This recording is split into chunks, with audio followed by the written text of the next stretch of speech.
Hello, welcome back to the reading of the poem of the Man God, written by Maria Valtorta, Volume 2. Chapter 153. Jesus speaks to his disciples of Women's Apostolate. 3rd May, 1945. What is the matter with you, Peter? You look discontented, asks Jesus, who is walking along a country path under almond trees in blossom, which announce to men that the worst season is over. I am thinking, Master.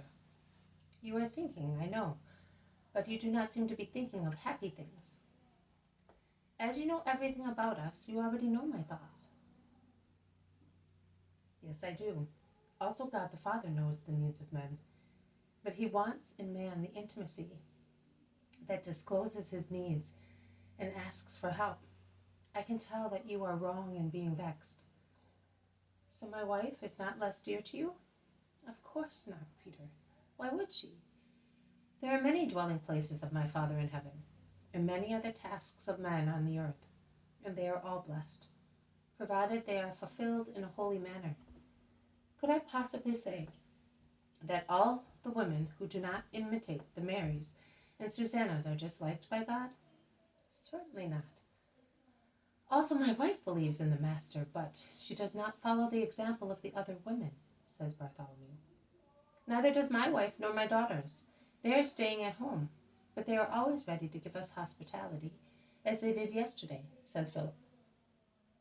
I think my mother will do the same. She cannot leave everything. She is all by herself, says the Iscariot. It is true. I was sad because I thought mine was so little. Oh, I cannot explain. Do not criticize her, Peter. She is an honest woman, says Jesus. She is very shy. Her mother had them all under her thumb, both her daughter and her daughters-in-law, says Andrew. But she should have changed in all the years she has been with me. Oh, brother, you are not all that sweet-tempered yourself, you know. If a person is shy, you are like a spoke in his wheel. My sister-in-law is very good, and the best proof is that she has always tolerated with patience her mother and her bad temper, and you and your overbearance. They all laugh at Andrew's outspoken conclusion and at Peter's astonished face when he hears of his overbearance. In addition, Jesus laughs heartily. He then says, the faithful women who do not feel like leaving their homes to follow me are equally useful to me by staying at home. If they all wanted to come with me, I would have to ask some of them to remain. Now that some women are going to join us, I will also have to see to them. It would be neither decent nor wise for the women to be without a dwelling place while they move about. We can rest anywhere. A woman has different necessities from men and needs a shelter. We can all sleep in one place, but they could not stay with us, both because of the respect due to them and because of their more delicate constitution. We must never tempt Providence and nature beyond their limits. Now, of every friendly house where there is one of your women, I will make a shelter for their sisters. I will do that with your house, Peter, with yours, Philip, with yours, Bartholomew, and with yours, Judas. We cannot expect our women to travel around incessantly as we do. Instead, we shall have them waiting for us at the meeting place, from which we shall move in the morning and go back in the evening. We shall give them instructions for the hours of rest, and the world will no longer be able to grumble. If other unhappy women come to me, neither shall I be prevented from listening to them.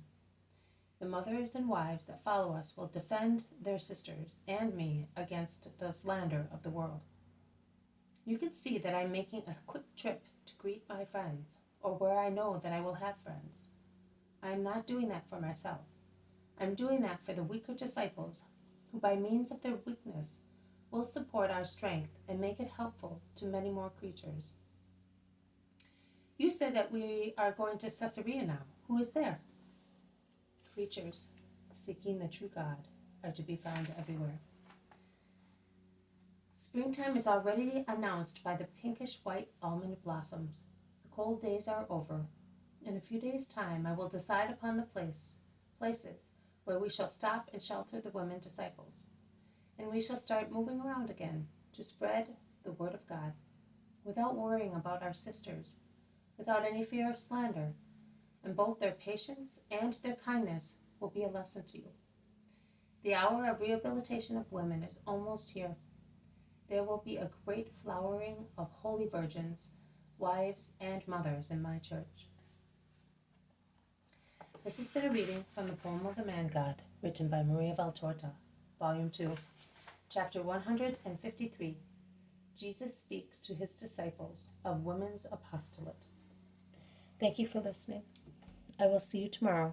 May God bless you, and may peace be with you.